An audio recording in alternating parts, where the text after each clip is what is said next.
Boa noite. Você pode tomar o seu lugar, fique à vontade.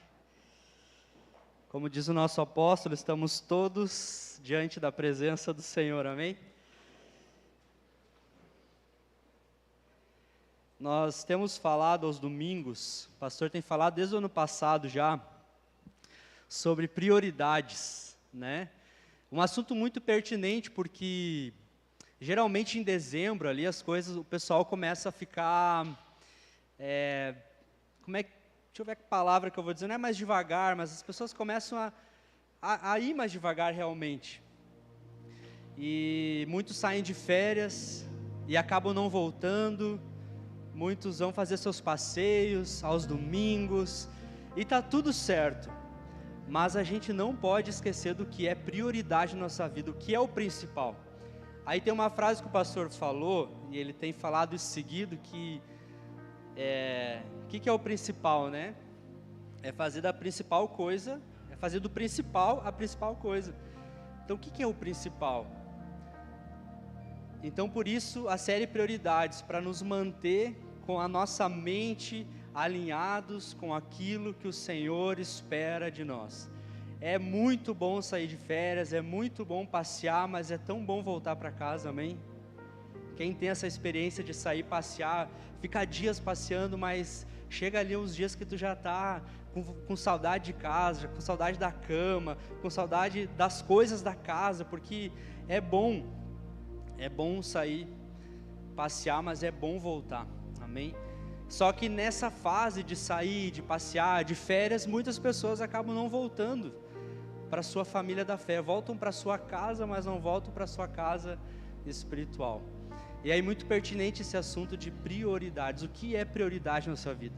Você consegue hoje fazer um panorama da sua vida e pensar, poxa, o que é prioridade para mim? Não sei se você já fez esse balanço na sua vida, de parar para pensar realmente o que de fato é prioridade. Será que estar aqui é uma prioridade para você? Será que buscar a Deus é uma prioridade para você? Será que servir na casa do Senhor é uma prioridade para você? Estar aqui com os irmãos é uma prioridade para você? O que é prioridade? A sua família é uma prioridade, o seu trabalho é uma prioridade, esta igreja é uma prioridade, porque quando nós definimos as prioridades da nossa vida, a gente consegue enumerar o que é mais importante, né? E eu vejo assim, Deus, Ele é o primeiro, Ele é o principal. Sem Deus, na nossa vida nada faz sentido, nada faz sentido. Eu sempre falo, se tiver algo para você desistir da vida, com certeza não é de Deus, não é da família da fé, não é da igreja. Você pode desistir de muitas coisas, aí você pode pensar, o que te faz mal? Mas nunca desistir da família da fé, porque é aqui que nós somos fortalecidos, é aqui que nós somos abastecidos, é aqui que nós nos alimentamos da palavra, que é vida e que gera vida no nosso ser, nosso coração, e é daqui que a gente toma também, que a gente tem base para tomar as decisões mais importantes da nossa vida. Então, se você tiver algo para largar, não largue jamais o Senhor, porque todos podem virar as costas para você, todos podem te abandonar, mas o Senhor jamais te abandonará, jamais. E o Senhor, Ele prova isso o tempo todo da história, o tempo todo na Bíblia, Ele está dizendo que Ele é um Deus de misericórdia, um Deus de bondade, um Deus compassivo, um Deus bondoso, um Deus amoroso, um Deus que nós podemos colocar a nossa fé e a nossa esperança acima de qualquer circunstância, amém? E aí então, semana passada, o pastor falou sobre sabedoria humana, a nossa sabedoria e a sabedoria divina. E qual sabedoria nós precisamos atentar e consultar e nos procurar ter no nosso coração? Com certeza a sabedoria que vem de Deus. A sabedoria que vem de Deus, ela é diferente de todo e qualquer pensamento humano, ela é diferente da forma que o mundo pensa de uma forma, a sabedoria de Deus, Deus pensa de outra forma. O mundo diz para você tomar uma decisão mediante algum acontecimento. Por exemplo, alguém fez algo para você, o mundo diz, a sabedoria humana diz, dá o troco. E a sabedoria que vem de Deus, diz o quê? Perdoa. E se nós queremos ser cada vez mais parecidos com Cristo, porque esse é o propósito de Deus com todas as coisas que acontecem na nossa vida, tudo que acontece na nossa vida está contribuindo para que a gente se torne mais parecido com Cristo. Está lá em Romanos 8, 28. Se isso é o intuito, ser mais parecido com Cristo, nós precisamos então atentar e buscar a sabedoria que vem de Deus, para que a gente saiba tomar as decisões certas nas horas certas. Porque como é ruim a gente tomar uma decisão e se arrepender depois, amém? Já aconteceu isso com vocês? De cegamente você tomar uma decisão e achar que aquele é o caminho, que aquilo é o correto, que aquilo é o certo, e ali na frente você se arrepende daquilo que você decidiu fazer. Porque a nossa sabedoria, ela é falha, porque é humana, é carnal, é deste mundo, ela pensa como esse mundo pensa. Mas a sabedoria que vem de Deus, ela pensa como o Senhor pensa, amém? E se tem alguém para a gente se espelhar, com certeza é o Senhor. Eu quero ler com vocês em Tiago 3, a partir do 13.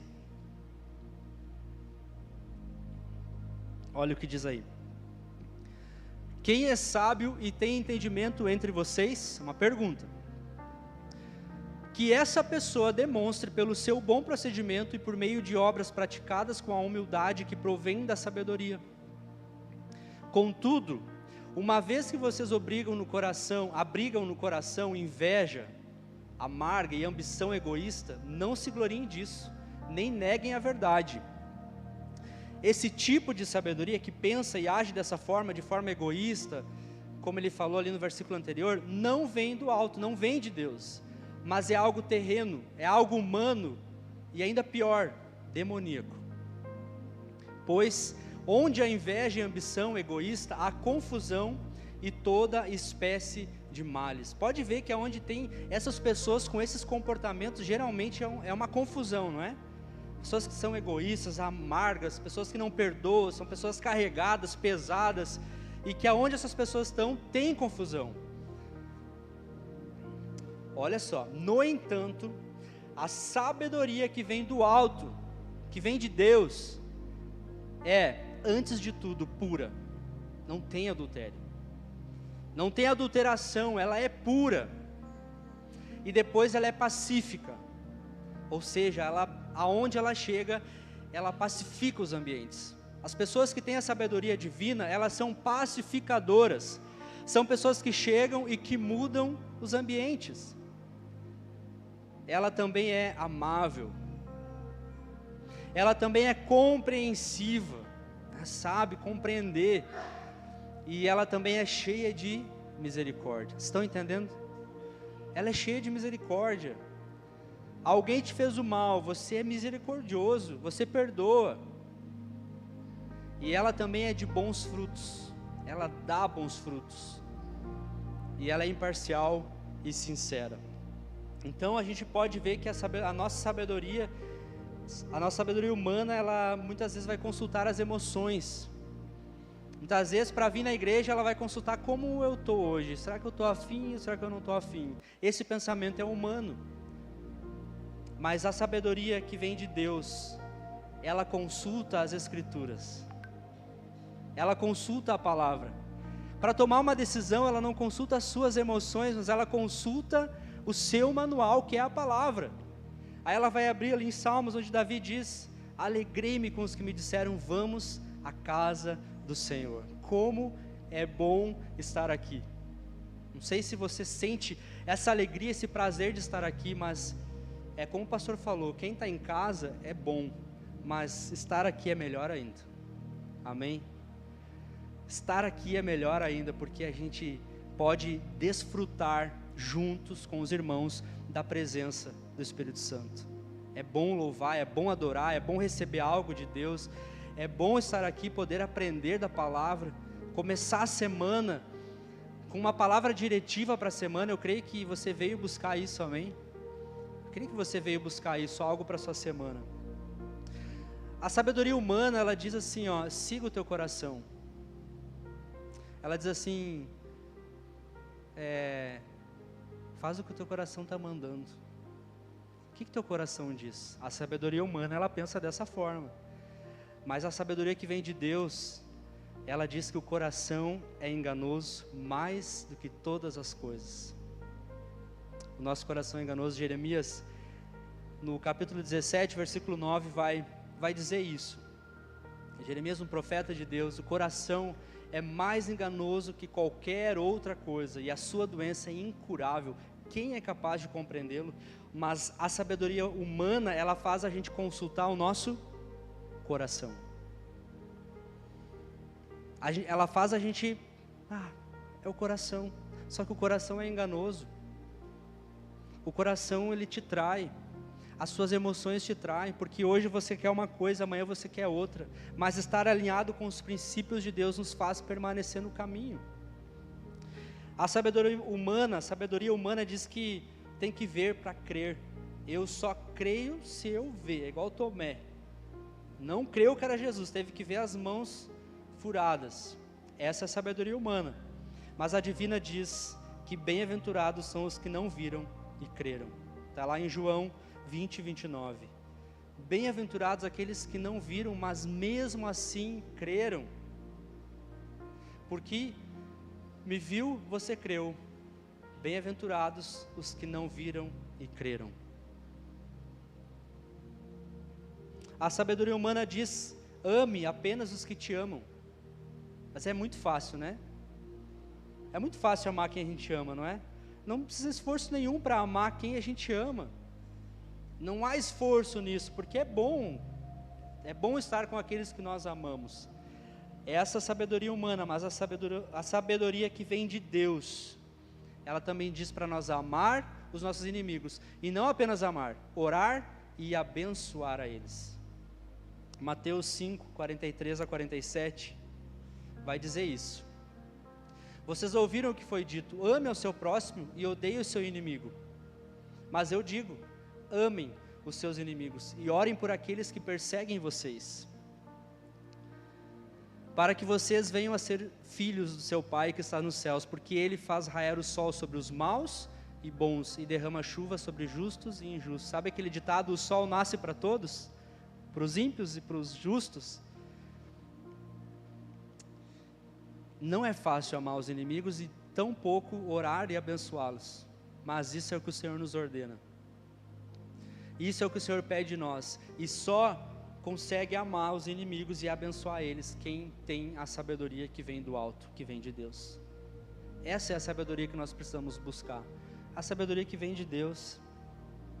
A sabedoria humana diz que há muitos caminhos que levam a Deus. Já ouviram isso? Todos os caminhos levam a Deus.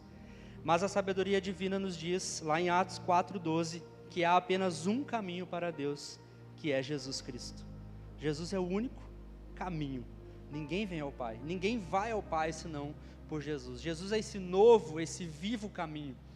Não há salvação em nenhum outro, pois debaixo do céu não há nenhum outro nome dado aos homens pelo qual devamos ser salvos. Jesus é o caminho que nos leva a Deus. Mas a sabedoria humana diz que todos os caminhos levam ao Senhor. Eu compreendo isso de outra forma, que um dia ou outro você vai estar diante do Senhor e você vai prestar contas a Ele. É isso que a palavra diz. Então, realmente, qualquer caminho que você trilhar nessa terra vai te levar a Deus, porque um dia todos nós estaremos diante do Senhor, uns para serem julgados e outros para a vida eterna.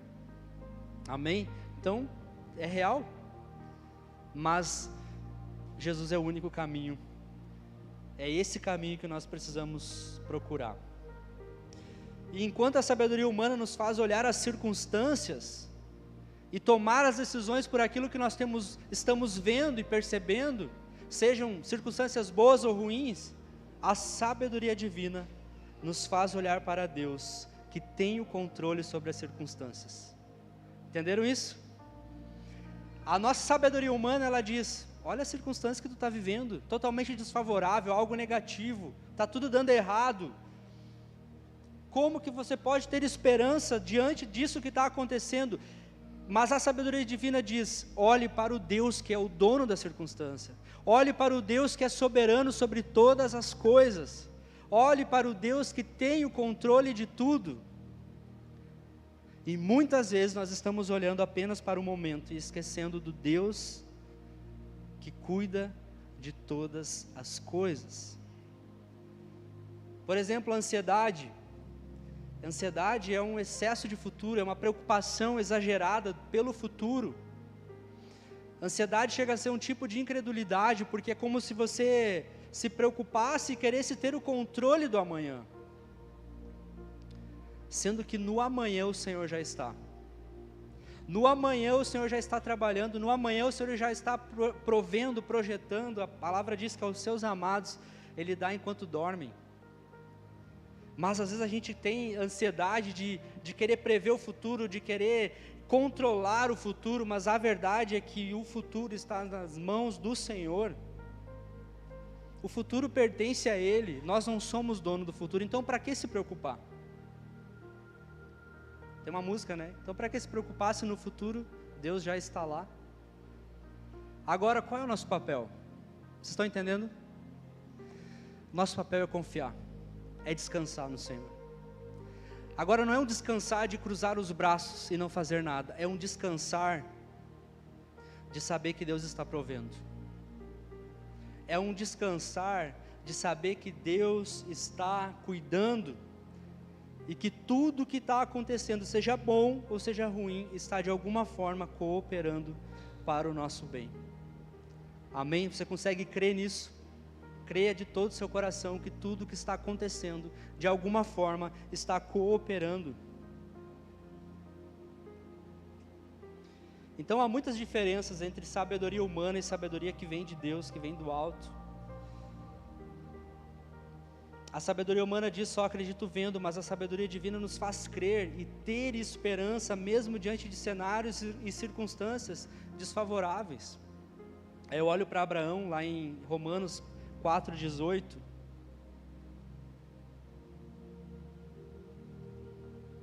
Abraão, contra toda a esperança,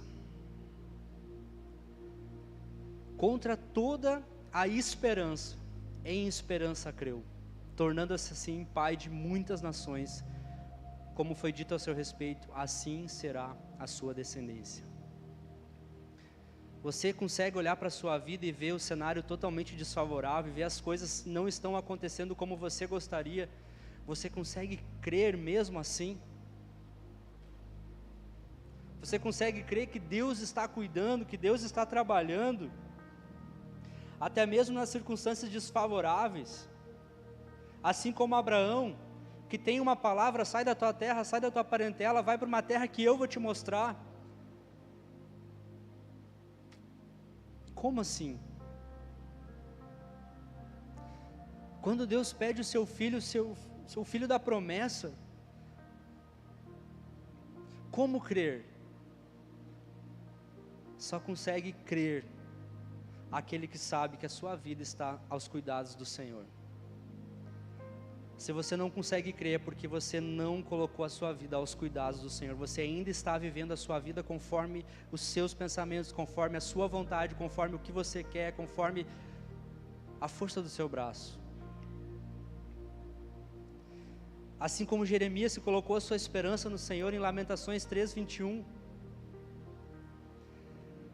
que vai dizer, Lamentações 3:21, Lamentações de Jeremias.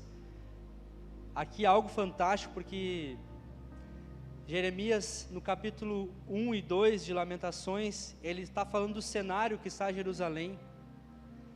Para vocês entenderem,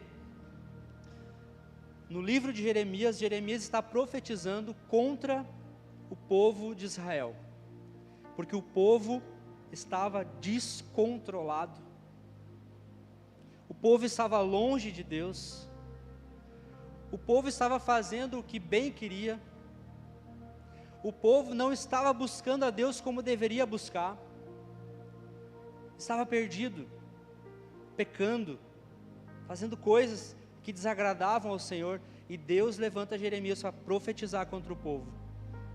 Olha, a minha ira vai vir sobre esse povo se eles não se arrepender. eu vou castigar esse povo, se eles não se arrependerem. Então Jeremias passa profetizando contra o pecado, todo o livro de Jeremias, e o povo não se arrepende, o povo ainda ri das profecias de Jeremias. E aí em Lamentações, Jeremias está vendo todas as suas profecias se cumprindo. Todas as suas profecias se cumprindo. Jeremias está ali vendo. Muitos profetas profetizaram e não viram a sua profecia se cumprindo. Isaías profetizou a respeito de Jesus, mas não viu a sua profecia sendo cumprida. Jeremias profetizou e viu. E aí ele está descrevendo, capítulo 1 e 2 de Lamentações, ele descreve como está o cenário em Jerusalém. Os muros estão derrubados, o templo está destruído, muitas pessoas sendo levadas prisioneiras, escravos para a Babilônia. Em torno de 4.600 judeus foram levados para a Babilônia, escravos. O rei Nabucodonosor veio e levou eles. Então Jeremias está ali num momento de aflição, de angústia, sofrendo, porque está vendo o povo pagando, está vendo o preço do pecado, está vendo que aquilo que ele tanto profetizava estava acontecendo, que o povo estava sendo levado escravo porque não quis se arrepender, porque não quis buscar o Senhor, porque não voltou o seu coração para o Senhor. E aí no capítulo 3, Jeremias ele passa se lamentando o capítulo todo. É como que ele dissesse que ele estava desacreditado, porque Jeremias foi um dos remanescentes, foi um dos que ficaram, foi um dos que não foi levado escravo. Ele ficou, e ele está vendo todo esse cenário de destruição. Por quê? Pelo pecado do povo. E eu quero ler com vocês, antes de ler esse capítulo, esse versículo, eu quero ler Lamentações, a partir do 3, vou ler aqui na minha Bíblia, e vocês podem acompanhar no telão. Prestem atenção no que Jeremias está dizendo. Estão comigo? Está muito difícil de entender ou vocês estão conseguindo entender? Então tá, vamos lá então. Olha o que Jeremias diz. Eu sou o homem, a partir do 3, versículo 1, Dani. Eu sou o homem que viu a aflição trazido pela vara da sua ira. Ele me impeliu e me fez andar na escuridão e não na luz. Sim, ele está falando de Deus. Ele voltou sua mão contra mim, vez após vez, o tempo todo. Fez que a minha pele e a minha carne envelhecessem e quebrou os meus ossos. Ele me sitiou e me cercou de amargura e de pesar. Fez-me habitar na escuridão como os que há muito morreram. Cercou-me de muros e não posso escapar. Atou-me a pesadas correntes. Mesmo quando chamo ou grito por socorro, ele rejeita a minha oração. Ele impediu o meu caminho com blocos de pedra e fez tortuosas as minhas sendas. Como um urso à espreita, como um leão escondido, arrancou-me do caminho e despedaçou-me, deixando-me abandonado. Preparou o seu arco e me fez alvo das suas flechas. Atingiu o meu coração com flechas de sua aljava. Tornei-me objeto de riso de todo o meu povo nas suas canções. Eles zombam de mim o tempo todo. Fez-me comer ervas amargas e fartou-me com fel. Quebrou os meus dentes com pedras e pisoteou-me no pó. Tirou-me a paz. Esqueci-me o que é prosperidade. Por isso digo, meu esplendor já se foi, bem como tudo o que eu esperava do Senhor. Lembro-me da minha aflição e do meu delírio, da minha amargura e do meu pesar. Lembro-me disso tudo, e a minha alma desfalece dentro de mim. Olha, Jeremias se lamentando o tempo todo. Vocês viram o que ele fala aqui? O Senhor acabou com a vida dele. Senhor, Tu acabou com a minha vida, Tu me tirou a paz, Tu atirou suas flechas em mim. O Senhor não ouve mais a minha oração.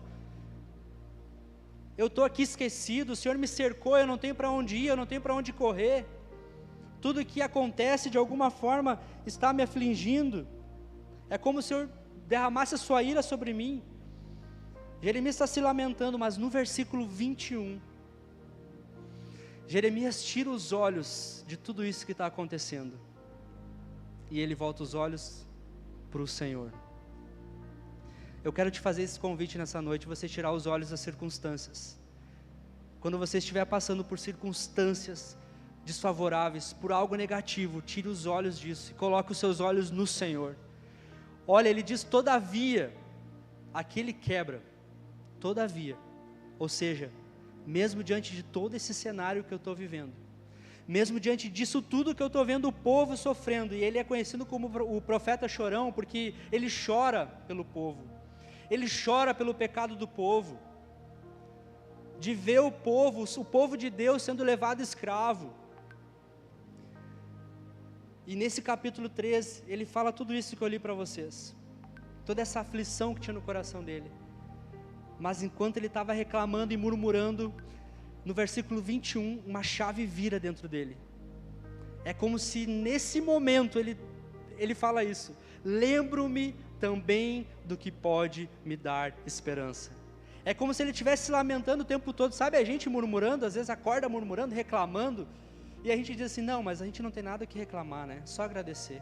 A gente podia estar assim, podia estar assado. Não é assim que a gente faz. Às vezes a gente se pega murmurando, reclamando, e tanta coisa, a gente cai em si e diz, não, mas eu tenho muito mais do que eu mereço ter. Não era nem para eu estar aqui. Olha da onde Deus me tirou. Acontece isso com vocês? Amém? Ou é só comigo que acontece?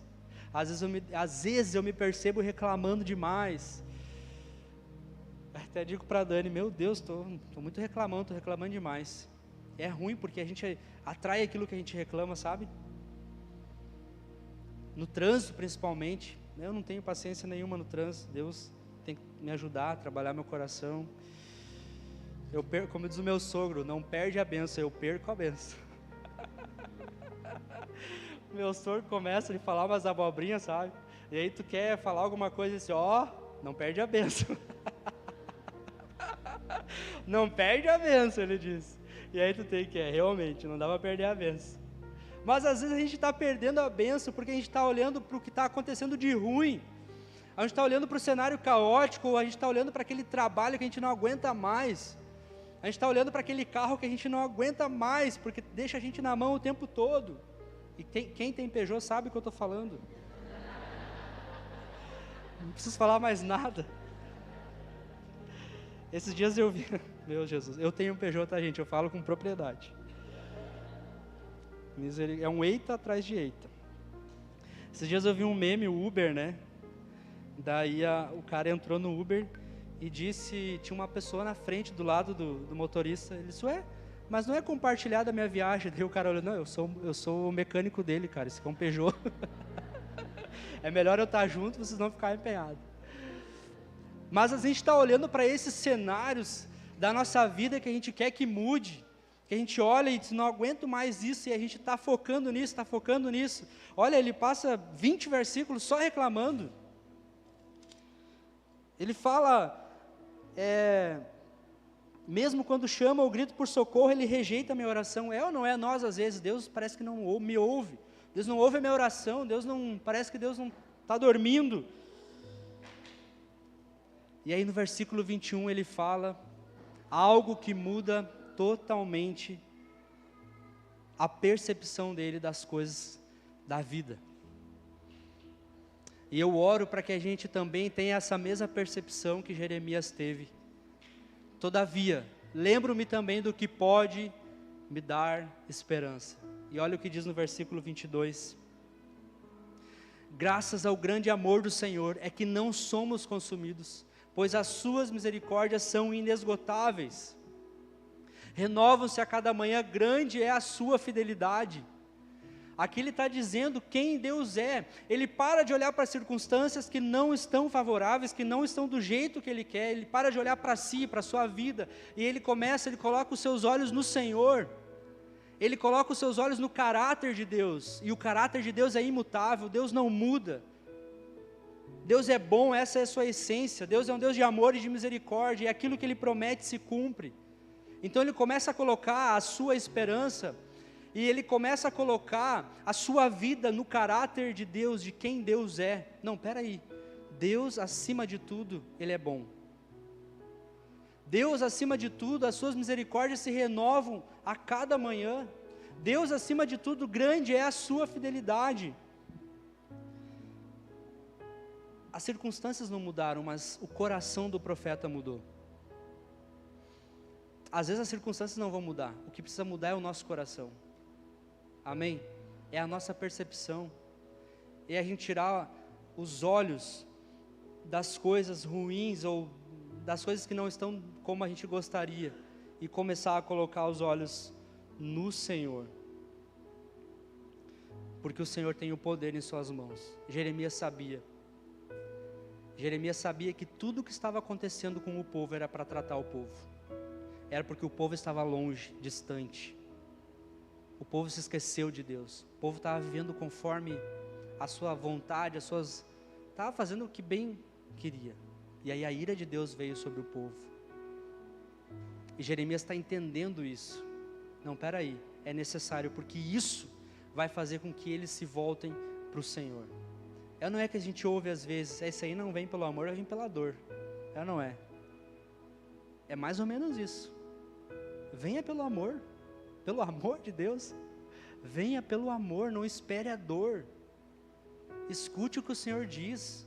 Atente para aquilo que Deus fala. Olha quanto tempo Jeremias profetizou sobre a ira de Deus, sobre o que viria. E o povo nem aí. Sabe quando a nossa mãe diz, né? Vou te pegar. Espera. Não, vai indo, vai fazendo. Uma hora tu vai ver. Ou não é assim, né? Fica prometendo. Os pais aí prometem os filhos. Vai fazendo gracinha, que uma hora tu vai ver. Ou não é? Os pais, é assim que acontece, né? Era assim comigo, pelo menos. A mãe ficava prometendo. E ela cumpria o que ela prometia, infelizmente. A mãe não era uma mulher que mentia, então ela prometia e cumpria. Sempre, sem falhar. Mas é isso que Deus está fazendo com o povo. Deus está prometendo o povo, está dizendo, e usando o profeta para falar isso. Então o profeta está sabendo e está percebendo que tudo o que está acontecendo, todas as desgraças, é porque o povo estava sendo tratado. Mas aqui então é incrível algo que acontece. O profeta vira a chave e ele tira os olhos do momento, das circunstâncias, e olha para o Senhor, e começa a lembrar quem Deus é, começa a lembrar do caráter de Deus. Daí eu quero ler com vocês do 21 ao 26 de Lamentações, Dani, vamos lá, desde o 21 até o 26, 3, 21, todavia lembro-me também do que pode me dar esperança, 22, graças ao grande amor do Senhor é que não somos consumidos, pois as suas misericórdias são inesgotáveis, renovam-se a cada manhã, grande é a sua fidelidade, digo a mim mesmo, a minha porção é o Senhor, portanto nele porei a minha esperança. O Senhor é bom para com aqueles cuja esperança está nele, para com aqueles que o buscam. Bom é esperar em silêncio pela salvação do Senhor. Aqui o profeta, ele está lembrando de um salmo, o Salmo 136. Vamos ler esse salmo, ele está declarando esse salmo para ele mesmo. Deem graças ao Senhor porque Ele é bom, o seu amor leal dura para sempre. Deem graças ao Deus dos deuses, o seu amor leal dura para sempre. Deem graças ao Senhor dos senhores, o seu amor leal dura para sempre. Ao único que faz grandes maravilhas, o seu amor leal dura para sempre. Ao que com entendimento fez os céus, o seu amor leal dura para sempre. Ao que estendeu a terra sobre as águas, o seu amor leal dura para sempre. Aquele que fez os grandes luminares, o seu amor leal dura para sempre. O sol para governar o dia, o seu amor leal dura para sempre. Ele vai falando. O amor do Senhor dura para sempre. O profeta está lembrando dessas palavras, dos salmos. Ele está trazendo à memória o que pode dar esperança para ele. Ele está trazendo à sua memória o que pode dar esperança, para você. O que você precisa lembrar que vai trazer esperança para o seu coração. Aí quando ele fala ali também que o Senhor é a sua porção, ele também se refere ao Salmo 16, no versículo 5. Todos os levitas, todas as tribos receberam uma porção de terra, mas os levitas não receberam. porque a porção deles é o Senhor. A porção dos levitas é o Senhor, e aqui ele está dizendo: Senhor, Tu és a porção da minha herança e o meu cálice, Tu és a garantia do meu futuro. Quer dizer, as tribos ganharam terras, mas eu ganhei muito mais, porque eu ganhei o Senhor. O Senhor é a minha porção. Você pode trazer isso para o seu coração: o Senhor é a minha porção. O Senhor é tudo o que nós precisamos. O Senhor é o principal. Nessa noite, coloque a sua esperança no Senhor. Nessa noite, coloque o seu coração no Senhor. Não espere. Não espere. E se você está tudo bem, está tudo acontecendo como você planejou, como você gostaria, a sua vida está assim, ó, perfeita. Se prepare então, porque dias maus virão. Virão dias que você precisa trazer à sua memória o que pode te dar esperança. Vem para todos. O deserto vem para todos, principalmente para aqueles que se acham suficientes. Aqueles que se acham que está tudo certo. Vem, porque o deserto é um lugar de tratamento. Quando o Senhor nos leva ao deserto, Ele nos leva para nos tratar, para nos cuidar, para que a nossa vida seja mais parecida com Jesus. Amém? E eu quero finalizar lendo com vocês João 14. Há uma esperança para nós. E esse culto de ceia hoje nós estamos relembrando o sacrifício de Cristo lá na cruz. Eu não sei o que traz esperança ao seu coração, mas algo que traz esperança ao meu coração é que o Senhor foi preparar lugar. O que traz esperança ao meu coração é que eu não estarei aqui para sempre, que um dia eu estarei com Ele. O que traz esperança ao meu coração é que toda dor, todo sofrimento, toda angústia, toda falta de paz, um dia isso não vai mais ter, porque nós estaremos com o Senhor, no novo céu, na nova terra. Não sei se você crê nisso, se você vive a sua vida consciente de que você está aqui de passagem apenas. Não sei se você consegue ter essa consciência de que o Senhor foi preparar lugar e Ele vai voltar e vai nos buscar, e aonde nós estaremos com Ele nesse lugar, não haverá mais dor, não haverá mais tristeza, não haverá mais lamento. O choro é transformado em riso, a tristeza é transformada em alegria. Amém? É para esse lugar que nós estamos caminhando. Agora, estamos caminhando para esse lugar? A sua esperança está nisso? Olha que Jesus diz aqui, que o coração de vocês não se perturbe, quer dizer, não se perturbe o vosso coração, não se turbe o vosso coração, parem de se preocupar,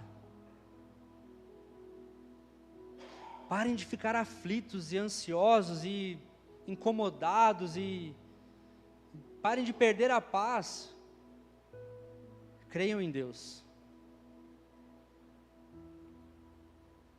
Creiam em quem? Em Deus. Creiam também em mim, Jesus está falando.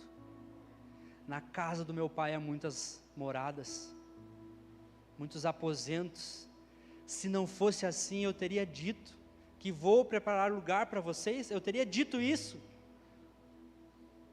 Quando eu for e preparar lugar, eu também voltarei e os levarei comigo, para que vocês estejam aonde eu estiver. Vocês sabem o caminho para onde eu vou. Essa é a nossa esperança, de que o Senhor foi, mas Ele está preparando um lugar para cada um de nós, e Ele vai nos levar para esse lugar. Então, diante das situações, diante das circunstâncias, coloque a sua esperança no Senhor. Coloque a sua esperança naquilo que Deus é, não nas circunstâncias, não no que você está vivendo, mas naquilo que Deus é. O Senhor é bom, e a sua misericórdia dura para sempre. Bom e reto é o Senhor. Todos aqueles que buscam o Senhor encontram o Senhor. Todos aqueles que vão até Deus, Deus se deixa ser achado. Diante das dificuldades que você ainda vai passar e enfrentar nessa vida, corra para o Senhor. E que assim como o profeta Jeremias, que o tempo todo estava olhando para si, para os seus problemas, para as suas dificuldades, para aquilo que estava acontecendo com ele, para aquele cenário caótico, negativo, quando ele vira isso na mente dele, quando ele tira os olhos daquilo e coloca os olhos no Senhor, tudo muda. A perspectiva de vida muda, você vive contente, você vive alegre, porque você sabe que você tem um Deus que cuida, que ama, um Pai de amor, um Pai de bondade. Não sei se você consegue crer nisso, mas creia no perdão dos seus pecados, creia que você é perdoado, creia que você é um filho amado. Não viva menos que isso, não pense menos que isso.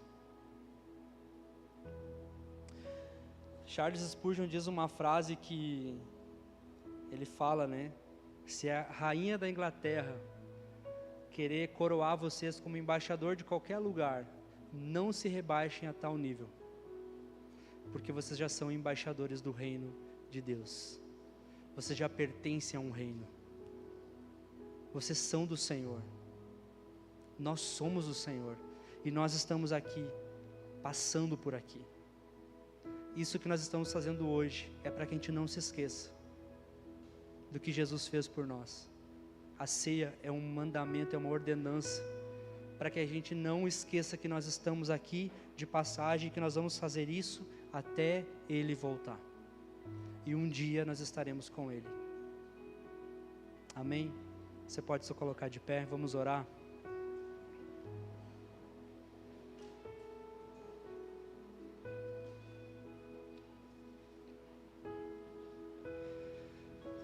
Que a sua fé seja fortalecida e que você deposite toda a sua esperança no Senhor. Esperar em Deus. Esperar em Deus. Se tem algo que você está orando, espere no Senhor. Se tem algo que você está buscando, espere no Senhor. Não aflige o seu coração, não se perturbe o teu coração, mas espere no Senhor. Esperar no Senhor é a melhor escolha, é o melhor caminho. Coloque a mão no seu coração, se você desejar, vamos orar. Pai, nós te louvamos, nós te agradecemos, Senhor, porque o Senhor é bom, o Senhor é misericordioso. Nós te agradecemos, ó Pai, porque não fomos nós que te escolhemos, mas foi o Senhor que nos escolheu. Obrigado, Deus, porque Tu nos amou primeiro. Ainda quando éramos pecadores, o Senhor nos encontrou, o Senhor nos resgatou, o Senhor nos tirou de um lamaçal de pecados, o Senhor nos tirou do império das trevas e nos trouxe para o reino do Seu amor. Obrigado, Senhor, pelo sacrifício de Cristo lá na cruz. Obrigado pelo perdão dos nossos pecados. Obrigado, Senhor, porque Tu nos ama de forma incondicional. Obrigado porque podemos colocar a nossa fé, a nossa esperança em Ti, um Deus que tem um caráter imutável, um Deus que não muda, apesar das circunstâncias e das situações, o Senhor não muda. Um Deus que não é homem para mentir, mas que podemos depositar a nossa fé, a nossa esperança em Ti. Senhor, que essa palavra gere vida no nosso coração, que possamos levar essa palavra para a nossa vida, para a nossa semana, e Deus, quando estivermos diante de situações adversas, que possamos trazer à memória quem Tu és. Tu és um Deus rico em misericórdia, rico em bondade, rico em amor, um Deus compassivo, um Deus misericordioso, um Deus que tem prazer nos Seus filhos. Que possamos, ó Deus, colocar a nossa esperança em Ti todos os dias. O Senhor é a nossa porção. Nós não temos nada além do Senhor. O Senhor é tudo que nós temos. O Senhor também é tudo que nós precisamos. Pai, nesta hora nós queremos colocar a nossa vida diante de Ti, Senhor, para que o Senhor olhe ao nosso coração, para que o Senhor perdoe o nosso pecado, aquilo que temos feito, Senhor, que não tem Te agradado, que tem nos distanciado da Tua presença, Pai. Que o Teu sangue seja sobre nós, perdoando-nos e nos reconciliando contigo, Deus.